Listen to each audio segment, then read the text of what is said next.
We're doing a how to improve legend series, ladies and gentlemen, because some of these characters in Apex need some help. In the first episode, we're going to have Lifeline, or Lifeline.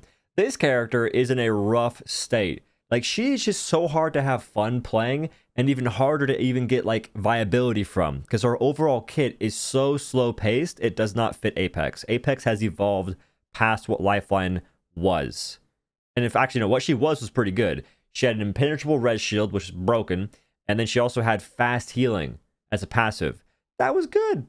But now, she's nowhere near being useful in most fights. Like, if you have a Lifeline, it's like, okay, sick, I'd rather have Mirage.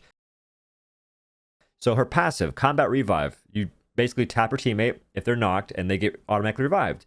But during this, it's super visible and mega audible. Like, it's like one of those things, it's very loud in most cases compared to other stuff.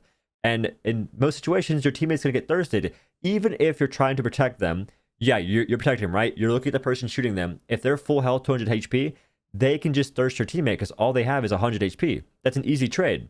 Like, sure, they might get ripped their shield, but your teammate's now dead, even though you're a combat medic. So that's rough in itself. Her tactical, toss a drone. It heals your enemies. It heals you. It can't be moved. It's nice, but it has a long cooldown, and it has very rough stipulations. Her ultimate takes 25 years to get in the first place, and while it's landing, while you're casting it, waiting for the holy package to land to give you a blue backpack, you cannot pop ult accelerants. You cannot pop an ult station to get your ult back. You have to wait for it to land to then be able to work on getting your ult back. Other characters don't have that issue. Well, most don't, but Lifeline, she's an old character, so she does. Now, how do we improve the character after labeling the issues? Her passive, Combat Revive. Make it so she has a shield again, but this time just make it breakable. Making things breakable means there's counterplay. A person can shoot the shield, break it, Bob Durante, they're actually playing the game, having fun. There's a counter to the mechanic.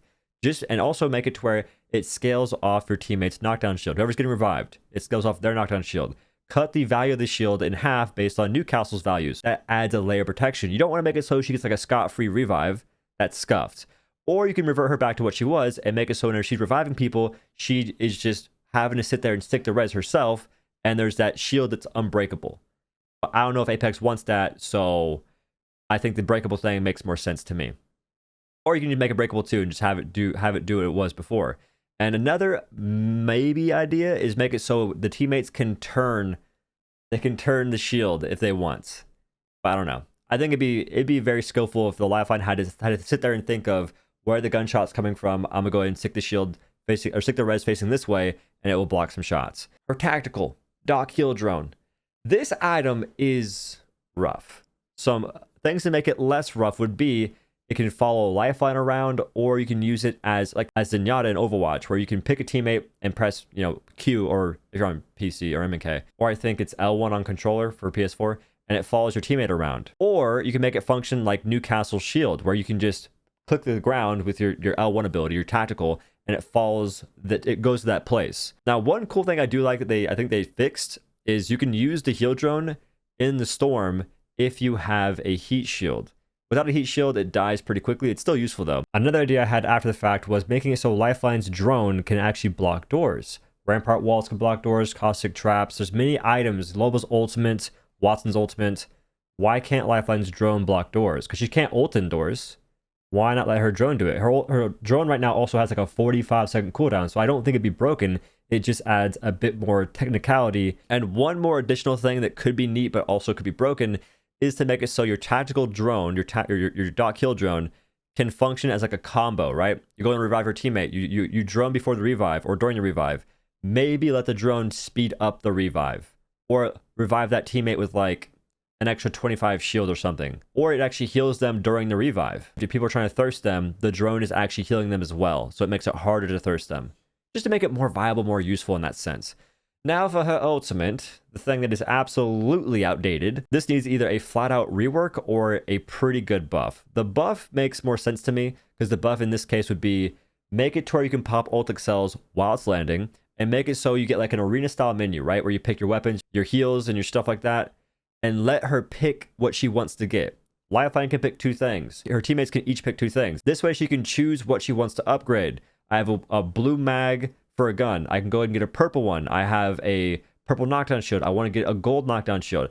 You know, stuff like that. I need some batteries. Like, she can actually just call down that package. She can choose what she wants in the care package. Why is it just like some random thing like, we hope you enjoy your gray stabilizer, or it like gives your teammates things whenever you are like, you know, purple knockdown shield, you want to get that gold, and it gives your teammate a blue backpack. That's not great. Now, the other idea, which may just be better for a whole new character in general, the crafting character, would be let her have an aftermarket replicator. You can pick things that are, you basically have a better selection of stuff from the replicator, and all the prices are reduced, like a fire sale kind of. That's another idea, but I think that fits a crafting character better. And the crafting character has a passive that you can turn shield batteries into shield cells, med kits into syringes, and vice versa. Be a nice passive, I think. It helped me with Sentinel, just saying. But that is how I would improve Lifeline, or Wifeline, because this character needs help. She's not very fun to play, and if I'm going to play a character like Lifeline to try and be supportive, I'm just going to play Newcastle, but I get why people play Lifeline. She looks cool, and they've already invested time into her.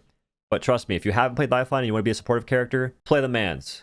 Play this dude, he'll help you, he'll make you feel like the main character, but Lifeline, she's not doing anything great. I tried playing her, bro. It's just not the sauce. And how can I forget, the single best buff to Lifeline and even Newcastle at that rate is to fix the respawn system. My teammates are leaving the game when they get knocked, not even thirsted.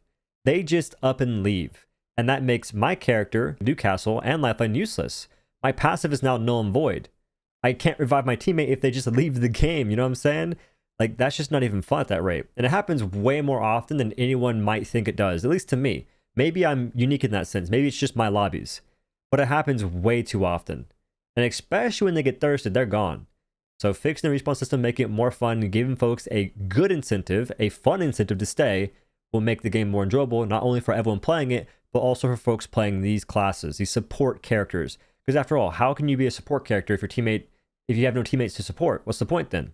I'll just play a fragger like Pathfinder or Wraith or something.